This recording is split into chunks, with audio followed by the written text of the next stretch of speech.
Welcome to On Second Thought. I'm John Price, and I'm here with our pastor, Jay Hackett, where every week we take a deeper dive into life at Peachtree Corners Baptist Church. Whether we're talking about the latest sermon, upcoming events, or just whatever's on Jay's mind, this is your insider look at our church, our staff, and what makes PCBC your church on the corner. So join our conversation as we help you find community, purpose, and growth. Let's get into it. Hello and welcome to On Second Thought. This is episode 59, and we are rapidly approaching the fall. We got a couple more weeks of summer. The kids are at, is it CentriKid? What are they? Next week. Next week. Next week. So they leave next Monday. Logan and Sarah, are they? Logan and Sarah, yes, they are in Europe now, and so they're at SLU 301, which does Oxford, Normandy, London, and Paris. And I think you've been, I have, at least once or twice on that trip. Yes, over the years. Great trip. I mean, it's definitely a bucket list trip, but it is a whirlwind. I mean, the amount of places they go, how rapid each one of those visits is, because they also have people coming and speaking. They have just leaders around the world. 101 is, it used to just be in Orlando. I know that they're kind of truncating that a little bit. And they've done some new. Like weekend, but general leadership principles, 201 Washington, D.C., looking at kind of extending that, but also our nation's forefathers and leaders. And then, 301 being kind of those who have had impact on our faith, across the board in church history and even American history, looking in Normandy and that sort of thing. It's powerful. Yeah. I mean, it really is. Yeah. And what I love about it is it does really give a head start, to so many people. I was talking to a former student just the week of VBS, so I guess back in June, and he had sat down with me and he goes, he said, I'm now currently working for Walmart. He said, I run the charitable arm. He welcomes people. Yeah, he's a welcomer. That's how you did for me. Yeah. No, but he runs their whole charitable arm of the organization out of Arkansas. And he said, I go before Congress. He said, I have to talk all the time to people and kind of work through different situations. And he said, and all of it goes back to what I learned in those 3 years of leadership. And he said, I just really want to say thank you for helping prepare me for what God had in store for me. And it's just really neat to kind of watch that. And, not every kid grabs that and runs with it, but it does still affect whatever you end up doing. Those leadership principles continue to build upon themselves. And it's not for every kid. It's not. You have the just the kind of your basic summer camp, which really draws the kids in and has still a very big impact. We celebrated last night with QBM, like 41 people joining PCBC this quarter, and a lot of that was through camp. Yeah. Kids getting baptized, awesome. And I think they had 27. But for your kids who really want to lean into growing into their faith, SLU is a fantastic program, and so you typically take just a handful. Yeah. And I'll tell you, I started going on those in my early 30s, and I got more out of it than the kids. I did it too. lit a fire under me. Yeah. And April, commented at the time, you're the husband that I've been waiting 10 years for. Come on. Come on. One of their things is there comes a time when the boy, sits down and the man stands up. Yeah. Yep. Yeah. So that's it. It gives, as they say, kind of a 25-year head start to these kids. Yeah. So it's a great program. I'm glad that Logan and Sarah are taking kids through that. And I think we're seeing the dividends of that with this group that they have invested in over several years. Yeah. And I think he said he has 12 that are set up for 101 this year. Wow. So it's kind of a 101, 301 in the same year, and then 201 the opposite year. It's kind of how they're doing it right now. Yeah. And, which is pretty much the way I did it back in the day, yeah, be praying for them this week, and that God would have an impact on not only Logan and Sarah, but on those students' lives as well. Yeah. And so that'll be awesome. So they're there this week. And then next week, we've got 25, 30 that are heading away to CentriKid. Great. And going to have a great summer. To wrap it up, the funny thing I brought up at QBM last night was that Mallory, we switched this year because she was looking. She goes, let's find a new place that the kids can enjoy and build memories at. And so she changed locations this year, and then was found out last week that this is the last year that location is going to be offered. And so she's like, well, kids don't enjoy it too much. If you guys don't behave, we're not coming back here ever again. Yeah. You can use that to your advantage, right? In a lot of ways. So, no, that's just encouraging. It's just neat to see the next generation continuing to thrive. Yeah. And just kudos to Mallory, to Susan, to Logan and Grady and Sarah, just for everything they continue to pour in. Yeah, and Mallory said she was meeting with 12 kids yesterday. Yeah. About baptism. Yes. So the new believers class that she started, and they do a great job of several weeks of kind of walking you through what it means to be a follower of Jesus and what that looks like, and what those next steps are of baptism, and, going public with that relationship. And so it's just really neat to continue to see that flourish. Yeah, that's exciting. So we're just using every last bit of summer for ministry and opportunities to grow kids, and we saw and celebrated growth this last Sunday, yesterday, with a baptism. Yeah. Claire. So, Claire got baptized, and her testimony was fantastic. But let's talk about the sermon. It resonated with a lot of folks. It was a continuation of the Fully Furnished. No, not Fully Furnished. Fully Equipped. Although we do help Fully Furnished in our missions endeavors. Thing, coming out. Fully Equipped. Yes. Talking about family, and that typically resonates with our people. The marriage talks, and parenting, that sort of thing. But it was one of those passages that I had several people. I'd ask the staff, to cover me in prayer. I'd ask my elders to cover me in prayer. It's just, as soon as you start talking about submission in any way, shape, or form, walls go up. Yeah. And, and I even said that as I read that verse. I was like, and now the walls are up, but it was just like, how do we handle this in a way that is not like previous, years of the church of handling it, of, you're going to submit, and, it kind of makes it feel like this forced thing. But Paul's going, no. That's what the Roman culture was. It's forced submission. It's all these different things. He goes, what I'm asking for is a willful submission. Yeah. And he said, it's willful because you're submitting ultimately to Christ and his design and his plan, and you're trusting that his way is the best way. Yeah. And so that kind of led us into that yesterday. And so we just talked about those relationships between husbands and wives, and, what does it mean to be supportive and loving, and, less critical, more encouraging, prayerful about different things, feeling like, hey, we're in this together. Yeah. And then a husband, how do you love the way that you're supposed to love? How do you pursue emotionally, not just physically? How do you, listen, don't fix? How do you do some of these things that, really do let her know she's loved and supported, that this is a safe space? Because if we can understand that between a husband and a wife, man, it radically changes our marriages. Right. And, you feel like, hey, we're both, pulling the same weight here, and we're going forward. We're in this together. It's not this battle, and so it's kind of a beautiful picture of what God intended from the get-go. And then we talked about parenting, and it was so funny because I'd mentioned, yes or no, sir, rather than bruh. And when I came down, both of my girls were sitting on the front row, and they both leaned into me, and they were like, bruh, you ate on that. And I was like, I'm going to slap both of you sitting right here.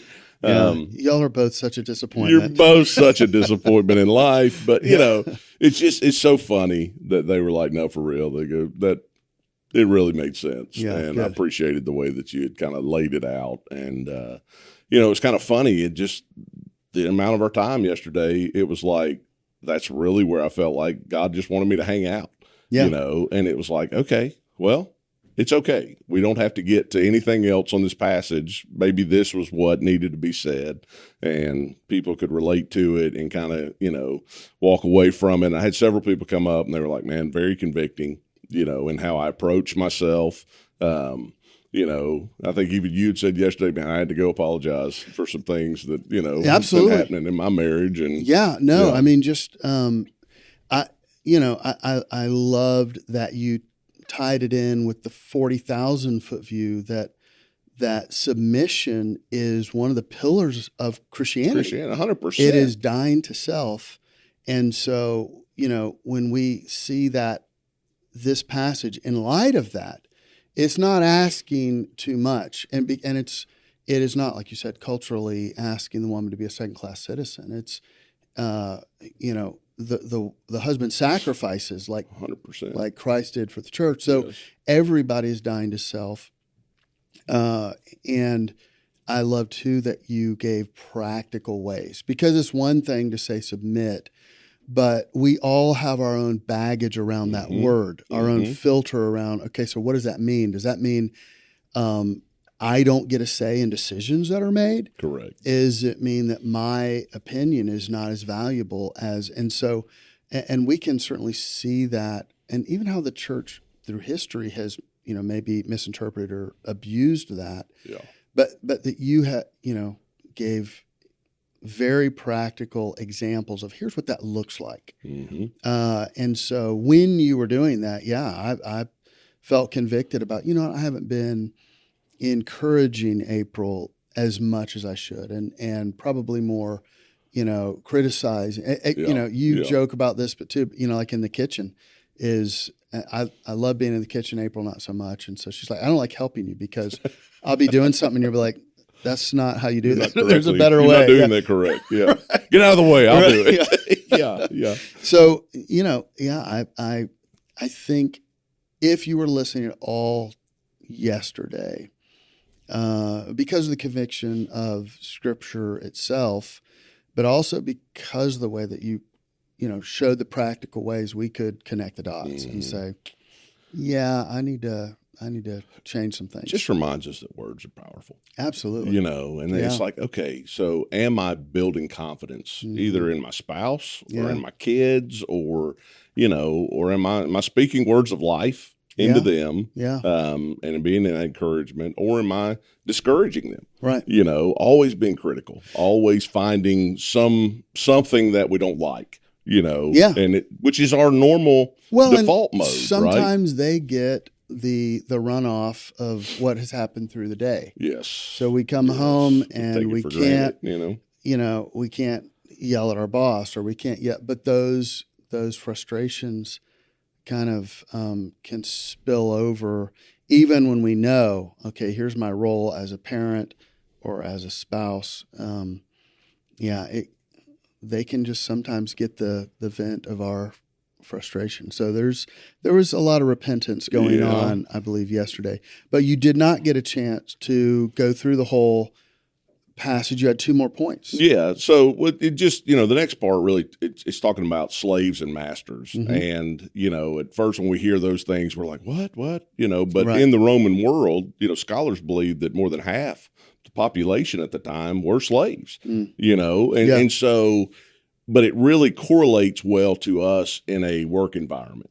And so as you're looking at it and you're thinking about, your work ethic and kind of how you do the things that you do, and, are you working as unto the Lord is really what Paul's going in to talk about, because he's going, look, it's about submitting to Christ, and it's about ultimately understanding that your responsibilities are not just to your boss.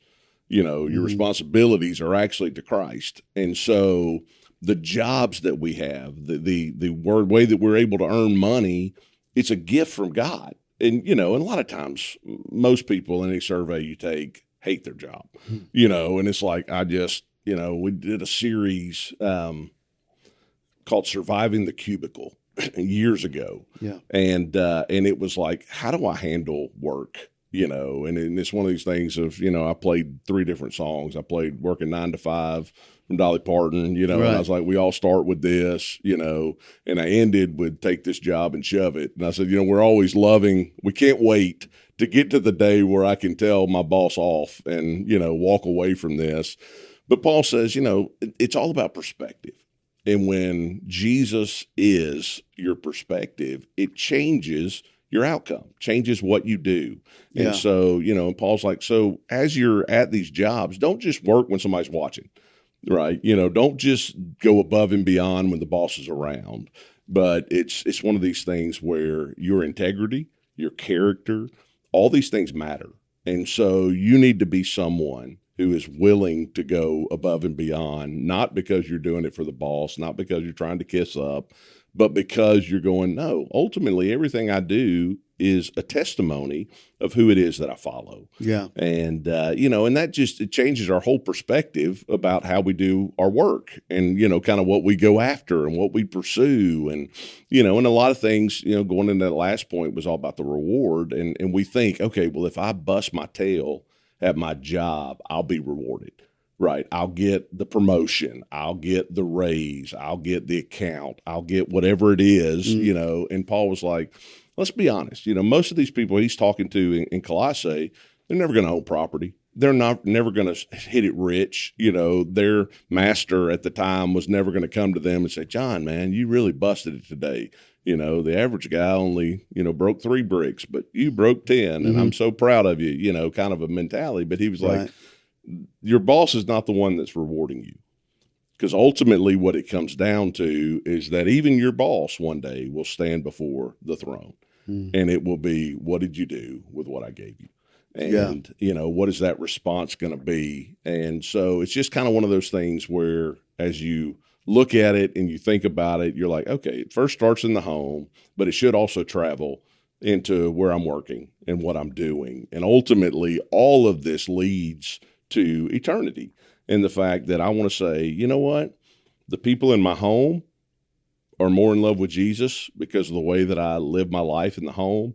The people at work are more in love with Jesus because of what they've seen in me, and that ultimately when I stand before him one day, we'll get to hear, as we always talk about, well done, good and faithful service. Right. Because what Jesus rewards more than anything else is our faithfulness. It's not our accumulation of stuff and, man, you really nailed it down there, kind of a thing. But it was, no, you understood submission. You understood what that whole thing looks like. And because of that, man, you lived your life in a way that brought honor and glory to me more than anything else. Yeah. And so it really, the gospel does change everything, and it's just hard for us sometimes to remember that, on a Tuesday when everything's been piled upon us to go, right now I just want to burn the place down and walk out the door. I always wanted to have one of those moments where you walk away and everything explodes behind you. It's kind of that, not that I'm Tom blowing Cruise. Anything up. Please don't hear me say that. But, just that idea. I think every man wants to, every scene in that movie that, they're walking away and something blows up, you just feel like a dude in that movie, but just to be reminded of that. Yeah. And, this passage, like you said, it's a difficult passage to talk on because that the topic of submitting, and because there's some cultural things in here that, when people are, first obviously is that where do women fit in the, the relationship, and then bringing up the slave thing is like, well, shouldn't they be talking about slavery? And so one of the things contextually that when we look at this is the difference between prescriptive and descriptive. And, Paul is describing culture and saying, this is how you show up in culture. And he's talking, this was not a slavery is bad, even though you can find that throughout all of Scripture. Correct. Nor is Paul necessarily advocating for slavery at this time. All he's saying is, look, this is what is going on. This is the culture we live in, and in that, slaves, here's it's not about revolting. It's about serving God. Yes. And that's how you show up. Absolutely. And, Philemon, same thing. The book of Philemon, the slave, it's one of those things where if you read the whole thing, the whole scripture, you understand that slavery is wrong. Yeah. And so there are some prescribed things about that. But look at Daniel. Daniel served kings that were against God. Joseph. Yeah. All these people, it's not like, man, Daniel and Joseph didn't love their circumstances necessarily. Yes. But it was like, okay, but I'm going to do everything based off of who God is to me. Mm. And I think it's just a reminder for us that, we may disagree with our boss. We may disagree with how things are run in different places, but we still have a level of integrity and a level of character that says, I'm still going to do my best in this because I understand I'm doing everything to the glory of God. And Paul had just said that, do everything to the glory of God in verse 17 of chapter, 3, right before he dives into now, okay, let's make this practical. It means everything to the glory of God in your home, means everything to the glory of God in your workplace, because these things really matter. And it's how this world knows there's a difference. It's because they look up and they see it, Yeah, I'm trying to find what you said early on, kind of your definition of submission in my notes. Yeah. It is, willfully deciding to that God's design. Yeah, to follow I'm God's willfully design submitted to God's design because I trust Him. Yeah.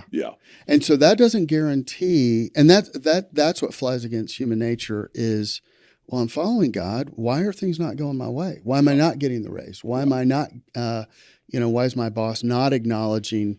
Why is my wife, why doesn't she laugh at all my jokes or think I'm the, and it's, no, it's not focusing on the other person. It's focusing on how am I living my life and living by His will, even if I'm not seeing the results of that immediately. I just trust Him. Yeah. I trust that He's got this. That's why it's so hard to die to self every day. Yeah. And that's the importance of, like you have been saying through this whole series, kind of setting your mind in the mornings and every day, kind of that refresh of, I am a kingdom citizen. I am a child of God. I am an ambassador.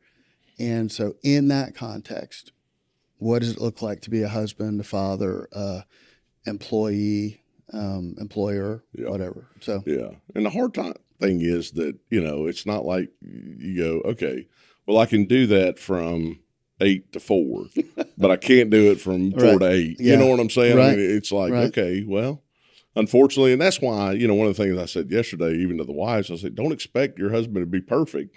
And husbands, don't expect your wife to be perfect, because it's impossible. Mm-hmm. And that's what God knew it was impossible. That's why He sent His Son and gives us the Holy Spirit of us staying submitted to Him is the only way that becomes the normal thing that we're doing in life, because everything fleshly in us fights against that, and it's like, no, I want to be right.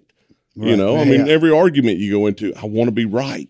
And, whether it's in the home, whether that's on social media, whether it's, with a buddy at a coffee shop, it's, I'm going to prove to you that I'm right. And it's like, we lost our rights at the cross. Yeah. We laid our rights down and we said, Jesus, you have the right to my life. And so it's what you desire in my life. Yeah. And what you desire is compassion and love and patience and grace and forgiveness. And we just have to be reminded of that. Guess what? You see in your home, first and foremost. You got to have those things.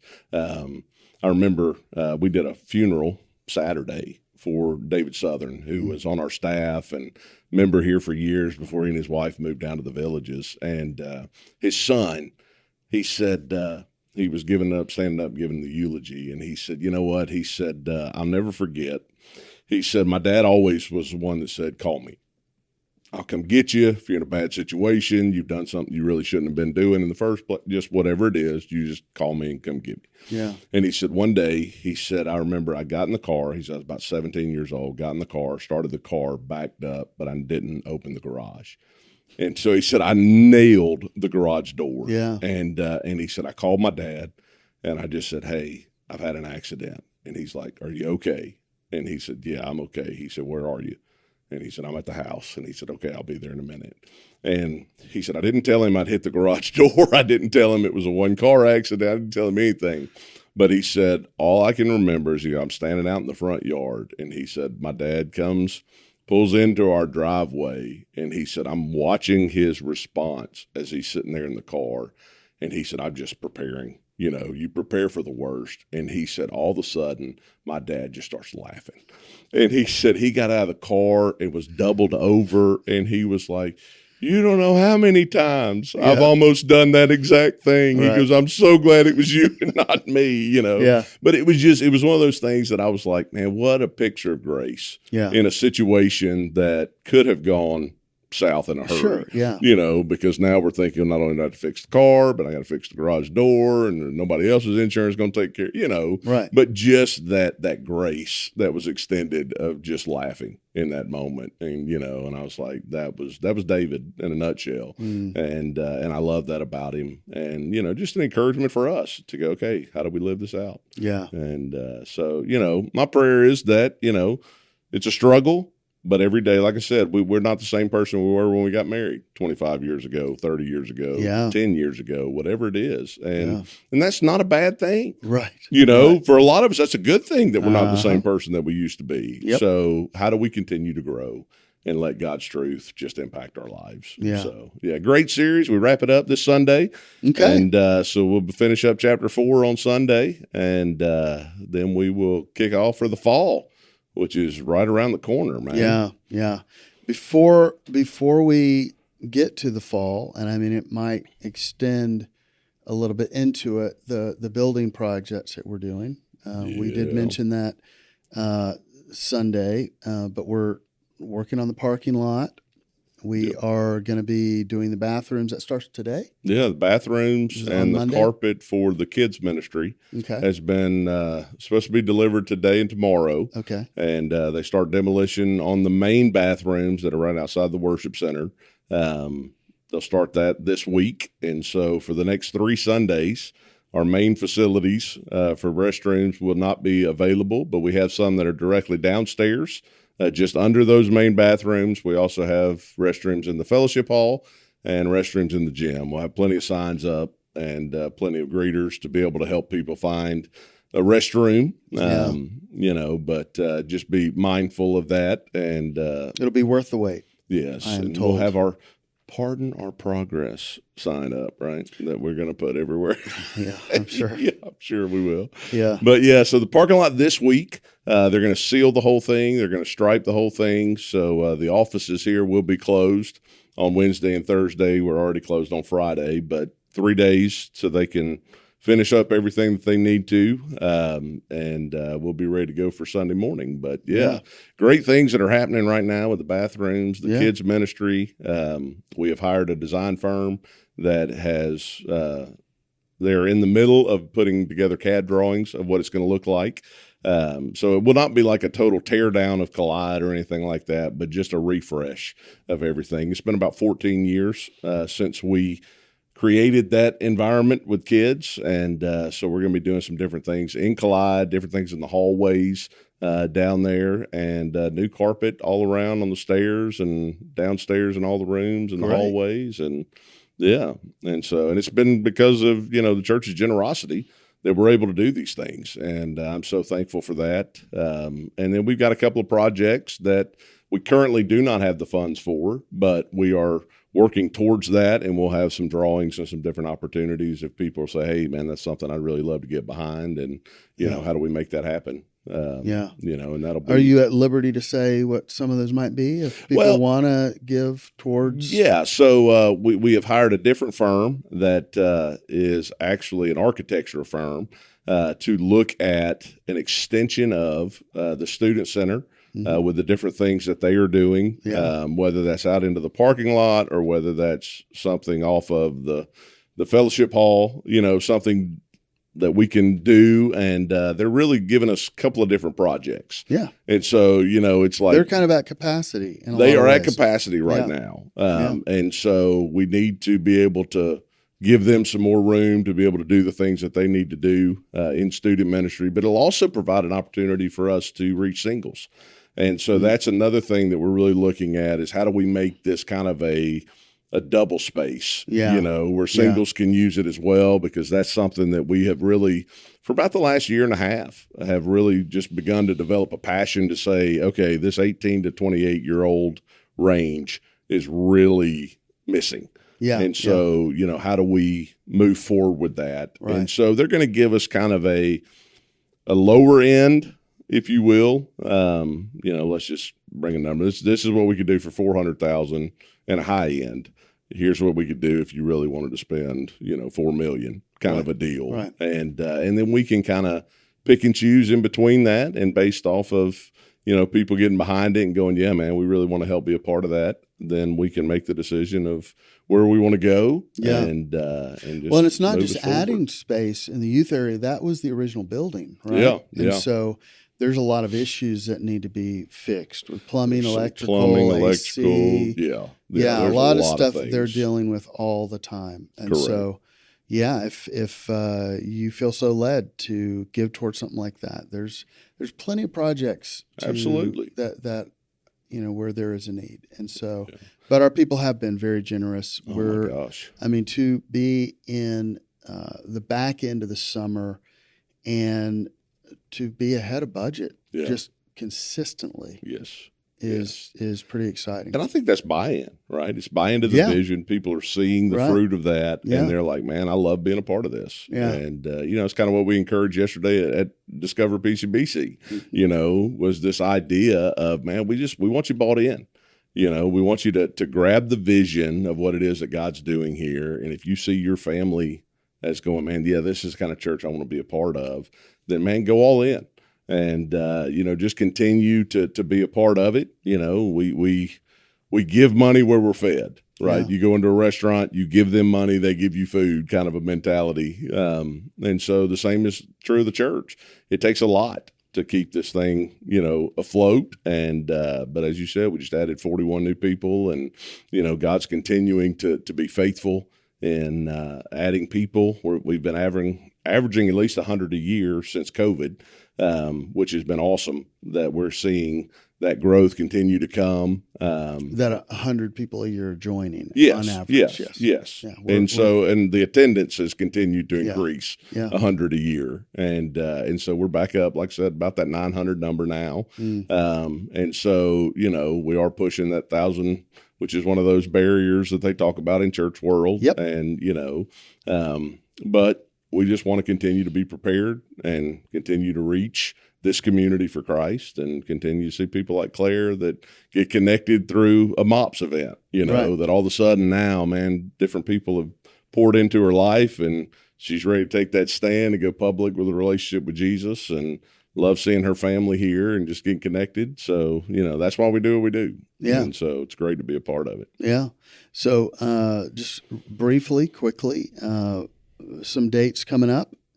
August 5th is when we have our night of worship. Correct. It's a Wednesday night.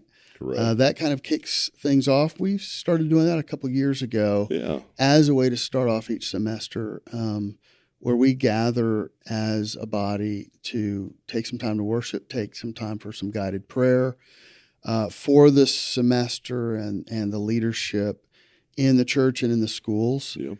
And then take a moment to kind of promote the upcoming adult classes that will start the next week. So August 12th is when our adult classes start. And so I think we have 9 different offerings. So, the usual suspects of divorce care, grief share, financial peace, university. We have our men's group, Craftsman. Elizabeth Lay is doing a women's group. We have a new sewing ministry group that Barbie Slay is doing.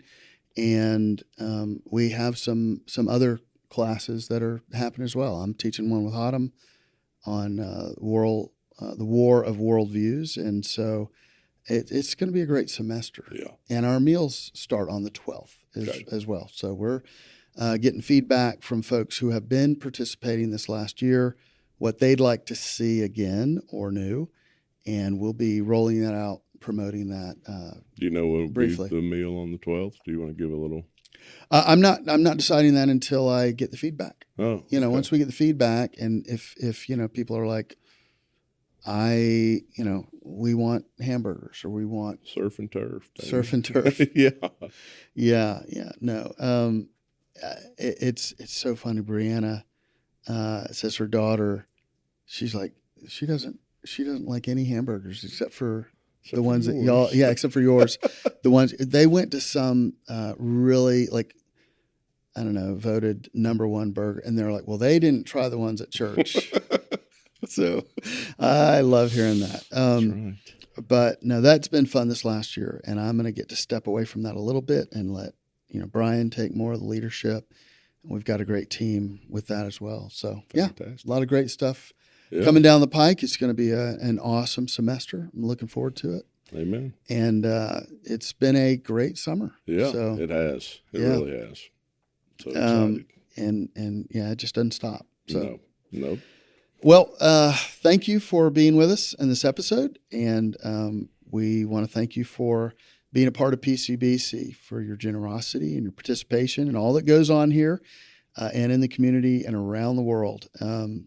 But we hope that you have a great rest of your day and a great rest of your week, and we will hope to see you on Sunday. God bless. Well, that's it for this episode of On Second Thought. Thanks for hanging out with us. If you enjoyed the conversation, be sure to like, subscribe, and share this with a friend. If you have a question or thought, drop it in the comments below. We'd love to hear from you.